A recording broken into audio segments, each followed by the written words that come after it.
On July the 6th, just a couple of weeks away, we are due to be releasing a book entitled Spurgeon's Pastoral Wisdom. And while I hesitate to describe this as Spurgeon's latest book, it is certainly the latest book that we're publishing, which contains writings from the pen of Spurgeon. It's a compilation of Spurgeon's contributions to the Sword and Trowel magazine, which he edited and produced, on the topic of the church and the church's ministry and ministers. It's been compiled and edited by Geoff Chang, and it was a delight to sit down with Geoffrey to discuss the book and its author. Now, while the book is not yet available for purchase, you can register your interest by signing up for the waitlist, and that will ensure that you're notified as soon as it is available. Welcome, Geoff, to the podcast. Thank you for being with us. Joshua, good to be with you. Thanks for having me. It's a great joy to have you. Now, Geoff, you are Professor of Church History and Historical Theology at Midwestern Baptist Theological Seminary, and you're also a member at Wernell Road Baptist Church in Kansas City, Missouri. I wondered if you could paint for our listeners a little bit of a backdrop to the book we're going to be discussing by telling us about how you got to be teaching church history, and in particular, your first encounter with C.H. Spurgeon.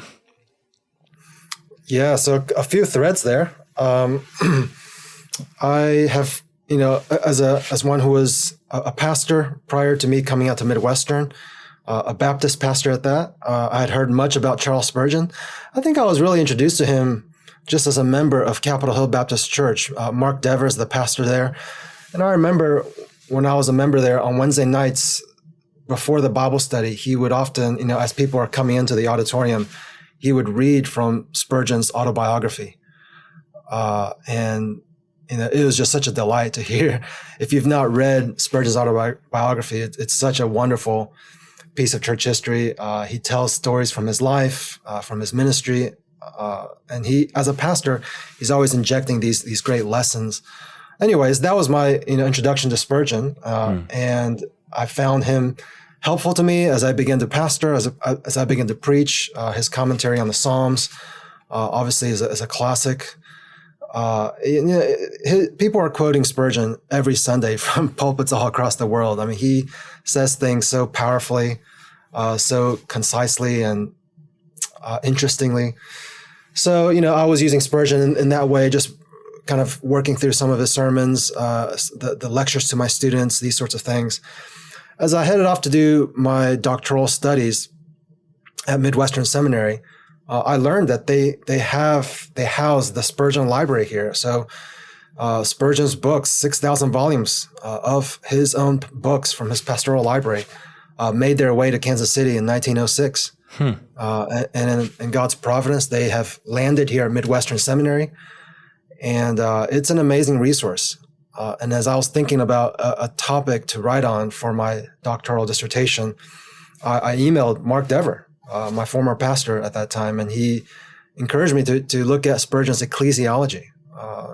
Spurgeon was a pastor of the Metropolitan Tabernacle, a church of over 5,000 members by the time of his death. And the question was, how did he pastor such a church? How did he think about the church? Was the church more like a preaching station, or did he actually consider it, a local church that had membership and discipline and elders and deacons and these kinds of things? So I was excited to begin delving into that. That was my dissertation topic. And as I studied that, it was so encouraging for me as a Baptist to see that, much more than just a preaching station, Spurgeon really had a heart to shepherd his people, to care for them spiritually, and to see them off to the celestial city, just like in Bunyan's Pilgrim's Progress. So that's a little bit about the background. All that sets the backdrop for this particular volume. That's really, really helpful. I'll come back to your studies in a little while. But could you just paint a picture for me? What does your eye first rest upon if I were to sort of walk into the Spurgeon Library at Midwestern today? What would I see? And could you talk us through one or two of your favorite items in the collection? Yes, it's a beautiful place. We have, thanks to the generous giving of donors who have a vision for the work here. We have built a magnificent sort of library to house these 6,000 volumes.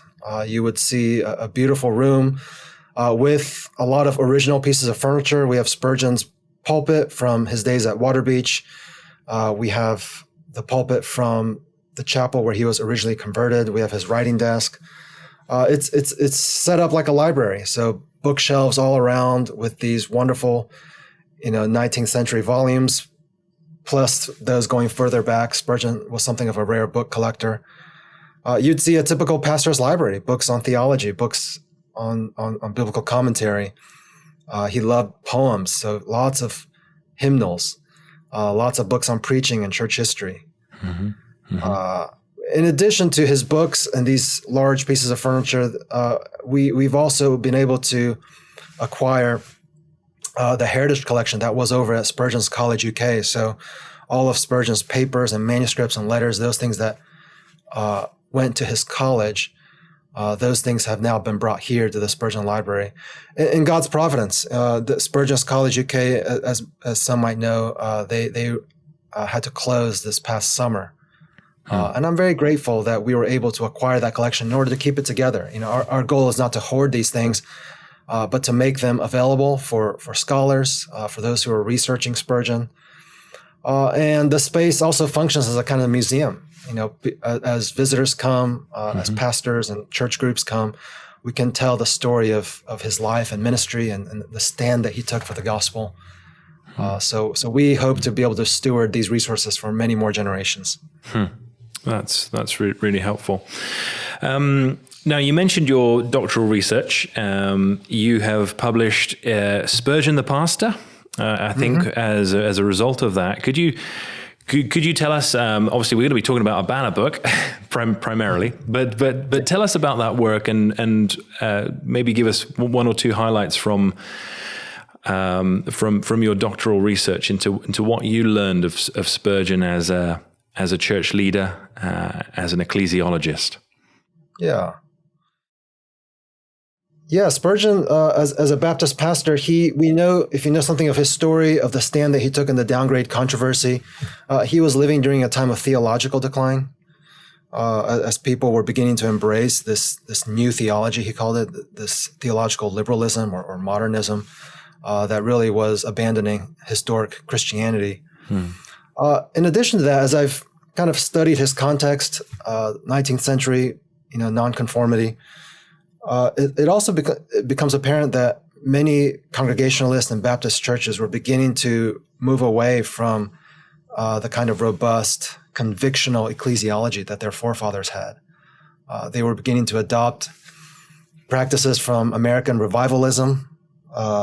They were becoming sloppy and caring for church membership and practicing church discipline. What was so encouraging for me to see was, Spurgeon, in the midst of this revival, was deeply concerned to see his church remaining protected through careful pastoral care, through the practice of church discipline, through rigorous membership interviews. They were careful to fence the Lord's Supper table.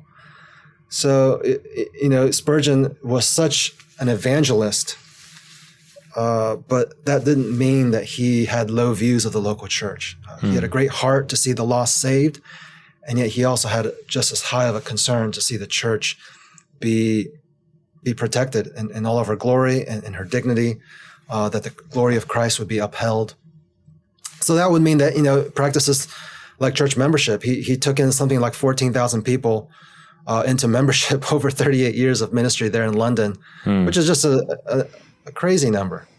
Yeah. But for every one of those members that he brought in, there was always a membership interview with multiple pastors. There were always multiple congregational meetings where they considered the testimony, where they voted on each applicant. It was quite rigorous, which meant that then they multiplied congregational meetings to be able to meet the demand for all the people joining the church. They continued to practice church discipline. They had ways to track whether or not you had attended the church, in the past 3 months. If you hadn't attended, then an elder would come see you, make sure you're doing okay, make sure you you're not lacking some kind of care or have some kind of financial need or something. Sometimes they would discover cases of unrepentant sin, and those they would pursue more seriously. So elders would do house-to-house visitation, that sort of thing. So, I talk about all that in my book. It's just very encouraging to see a 19th century megachurch pastor take seriously his pastoral responsibility to care for every single one of the sheep that was entrusted to his care. And so I hope that that's an encouragement to pastors today. Yeah, that's hugely helpful. So if people want to read your full-orb treatment of Spurgeon and his approach to church work, what's the full title, please? Yeah, Spurgeon the Pastor, Recovering a Biblical and Theological Vision for Ministry. I think that's kind of a long subtitle, but brilliant. We'll make sure that we link to that as well in the show notes so people can pursue that. Just a quick question on that, Geoff. How was that's a really helpful overview of Spurgeon's approach to the church. Was he himself a good administrator? Did he have administrative gifts that went along with his evident theological and communicative gifts? Would you say? I think that he was good at bringing people around him. So elders and deacons were crucial for him administrating, caring for the church, especially those deacons. Those deacons would give a lot of practical oversight to the needs of the church. Spurgeon himself, I get the feeling that he operated more at a higher level, more in terms of oversight. He did not get lost in the weeds. His brother came along and was an associate pastor to Charles. And so I have a feeling that James, the brother, the associate pastor, would take on more of the administrative needs. I think Charles was probably capable in terms of administration, but he was quick to delegate those things away. And so he functioned more in terms of a oversight, governing kind of level. Yeah, that's helpful. A unique man with unique gifts, but much to learn from him. Yes. So let's talk a bit about the book, Spurgeon's Pastoral Wisdom. Of course, we've got another volume that we published, Spurgeon's Practical Wisdom, which covers all sorts of topics from how you handle money to character and the things of everyday life. This is a compilation which you've edited of things that Spurgeon wrote in the Sword and Trowel. I wonder if you might help us to understand what the Sword and Trowel was and how that came about and the purpose it functioned really in the context of Spurgeon's broader ministry. Yeah, so the Sword and the Trowel, this was Spurgeon's monthly magazine. He started it in 1865. By 1865, he has been pastoring there in London for about 11 years. And it's been an amazing 11 years. The first 7 years of his ministry, he saw just a remarkable revival under his preaching. A church that was once dying now has grown to several thousand members, again, all being cared for by Spurgeon and his elders and deacons. On top of that, he has started the pastor's college. So he began training, one man, then two, then four, then 8, then 16. And pretty soon this effort has grown into, a sizable Baptist college there in London. By 1861, the church has adopted that pastoral training effort as a ministry of the church, not just of the pastor. So more students are studying with Spurgeon, and they're being sent out. They're being sent out to plant churches, to revitalize churches. So there's a growing kind of network of like-minded pastors that align with Spurgeon, align with his Calvinism, align with his Baptist ecclesiology. And certainly the church is starting their own sort of benevolent endeavors as they are, and evangelistic endeavors as the members are going out into the city in all kinds of different ways. So there is this whole kind of Spurgeon enterprise by 1865. He had been an editor for the Baptist Messenger, which was kind of the Baptist magazine around 1861 and 1860, but he found that experience unsatisfying. He didn't find the Baptist magazine to be angular enough, or perhaps as clear enough as they needed to be on issues of doctrine and convictional distinctives. So by 1865, he decided it's time to start our own magazine, right? We have so much going on. We have a lot of other like-minded churches who are wanting to link up arms with us. We have these enterprises. We need an organ to function as a communication sort of mechanism for all of these different things going on. And so he started in January of 1865, the Sword and the Trowel, which would become a monthly magazine. Think of this like a theological journal, with articles and book reviews. But then on top of that, a way to give updates on various churches, on the Pastor's College, a way to give devotional literature for just average members of the church who want something edifying to read. It would contain apologetic articles, things that would be aimed at non-Christians to speak to them about the gospel. And then it would have resources for pastors, preaching aids, those kinds of things. So really a diverse kind of magazine aimed at really any member of the church. And for those who appreciated what Spurgeon was doing, this was a way to stay in touch with all that was going on coming out of his ministry. So started in 1865, and it would be a monthly magazine that would start to be printed from then on. Right. And you can imagine that would have had added significance in a world that was, of course, pre-information age, where, a lot of people were depending on print media for news and for anything with some added depth. So that's great. So obviously the title, The Sword and the Trowel, is a reference to Nehemiah, a reference to the Israelites rebuilding Jerusalem with a sword in one hand for defense, and a trowel in the other for building purposes. How does that convert into Spurgeon's approach? How did he see the sword, and how did he wield the trowel? And how do we see that in the magazine as it progresses? Yeah, those two images really capture the two major themes of the magazine. From the very beginning, Spurgeon was using the magazine to address, to combat, errors that he saw arising in his day. From the earlier issues, for the first decade or so, primarily what he has his eyes set on is the growing problem of ritualism or the Oxford movement there in the Church of England.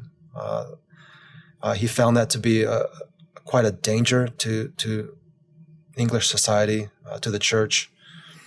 And this was just to unpack that a little bit more. That's the swing back to a more Roman Catholic view of what's going on in the sacraments. That's right. So these were this is a wing of the Church of England at the time that was wanting to basically Catholicize the Church of England, right? Reinterpret the Book of Common Prayer and its doctrines in a Roman Catholic direction. And they were trying to implement, the confessional, just all kinds of Roman Catholic practices in the Church of England. And so Spurgeon really saw that as a dangerous area of compromise, potentially opening the door for Roman Catholic influence into England once again. That continues to be a challenge in our day, as many evangelicals are sometimes drawn to the Roman Catholic Church or Eastern Orthodoxy. These more ancient expressions of Christianity that are not as clear on the gospel, or perhaps have abandoned the gospel. So Spurgeon was fighting that in his day, particularly in the first decade or so of the Sword and the Trowel. But as the years go on in the Sword and the Trowel, you really see him beginning to shift his sights to the growing rationalism, right? As Darwinism and the influence of theological liberalism and German higher criticism are making their way into England, he begins to see that as even a greater threat than the ritualism of the Church of England. So a lot of his articles, his writings, the books that he's reviewing, those things are addressing errors that he's seeing. And of course, there's always other smaller errors that he will point out and confront. But that is kind of a major theme of the magazine. But more than just being, deconstructive, he also aims to be constructive. And so there's that trowel theme also, where he is wanting to use this magazine, particularly to speak to pastors, those who lead their churches. And he will address all kinds of issues having to do with church health, church structure, about pastoral ministry. And those are the articles that I focused on in this volume, just collecting all of his writings on kind of the trowel motif into one volume. That's great. So potentially more to look forward to in this vein then in the future. Well, we could have another volume on just the sword, right? Yeah, and, that would be interesting. That's really helpful. So this book that is before us is divided into articles on the church in part 1, and then articles on the pastor. Just to focus in a little, maybe initially on the church, we've got sort of chapters here on baptism and communion, on church discipline, on presumably addressing congregations without pastors and the process of calling a pastor. We've got very practical subjects, visiting the poor, deacons, and so on and so forth.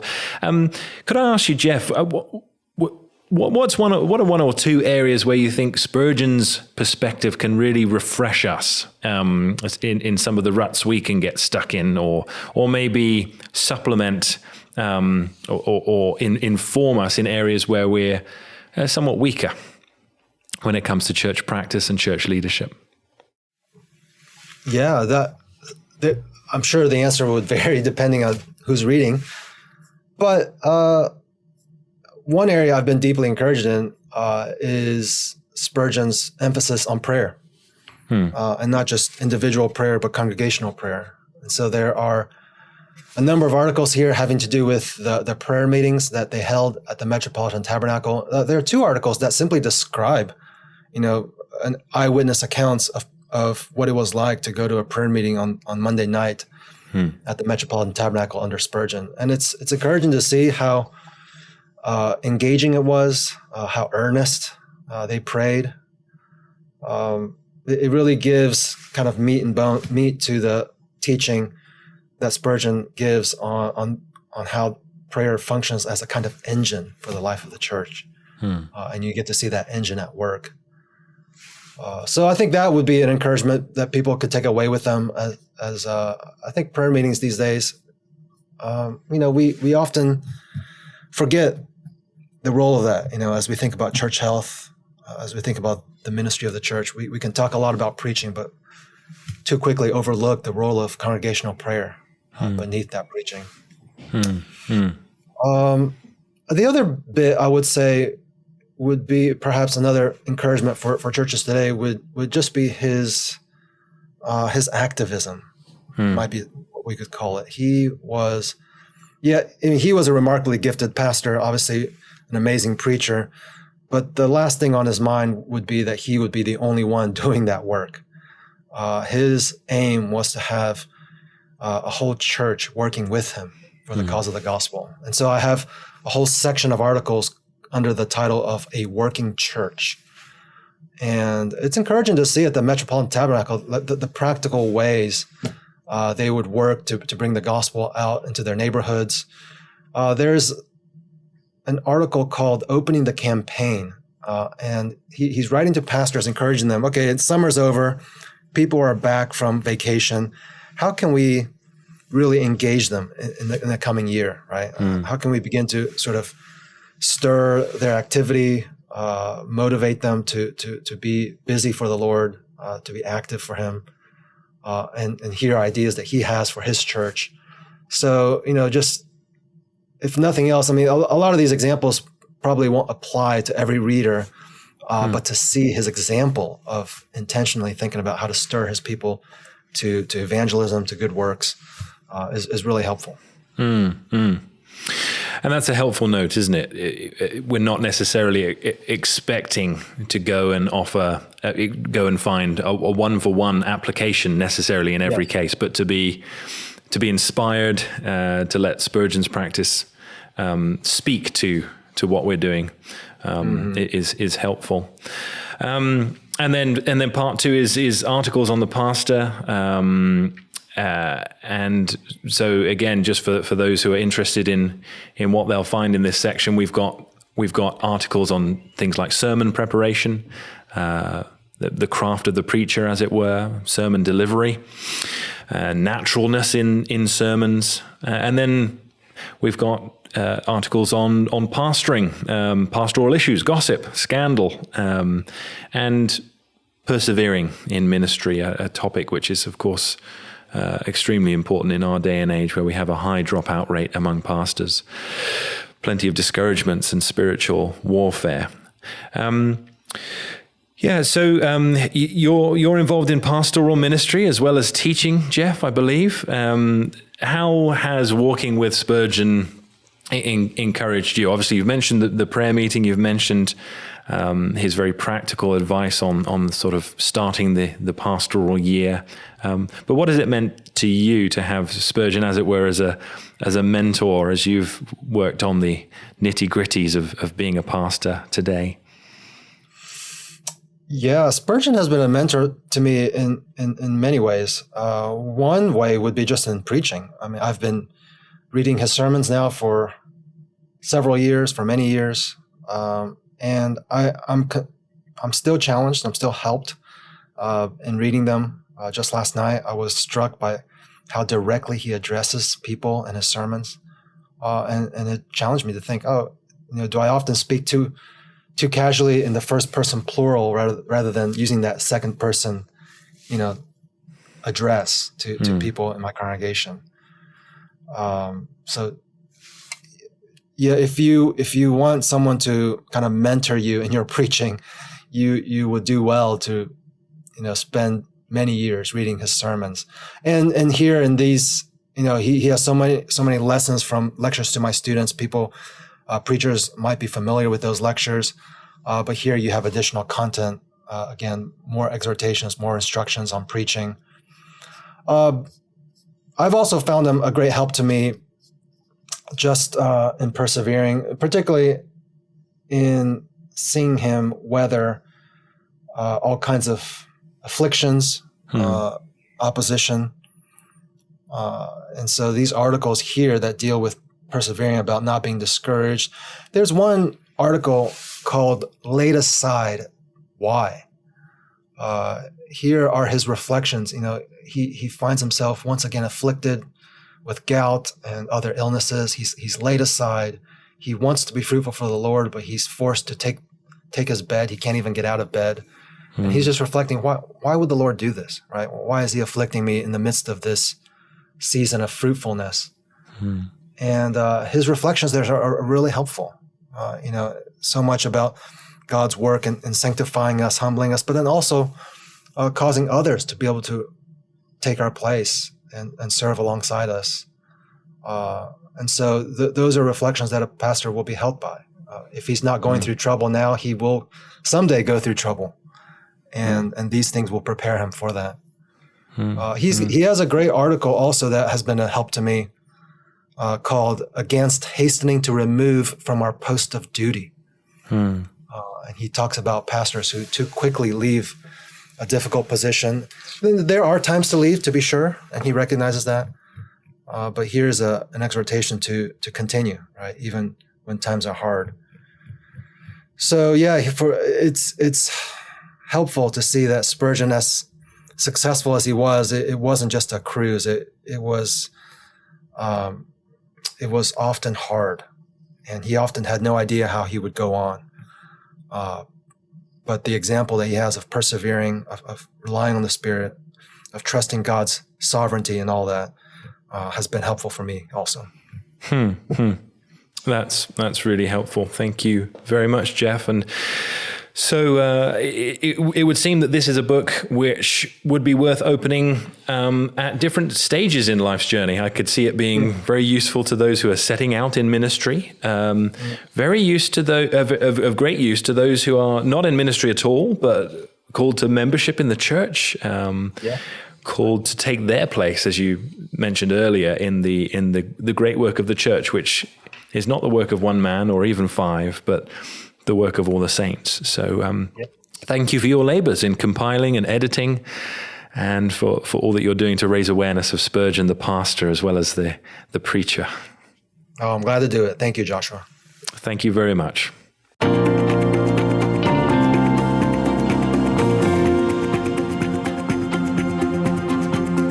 Thank you for listening to the Magazine podcast from the Banner of Truth Trust.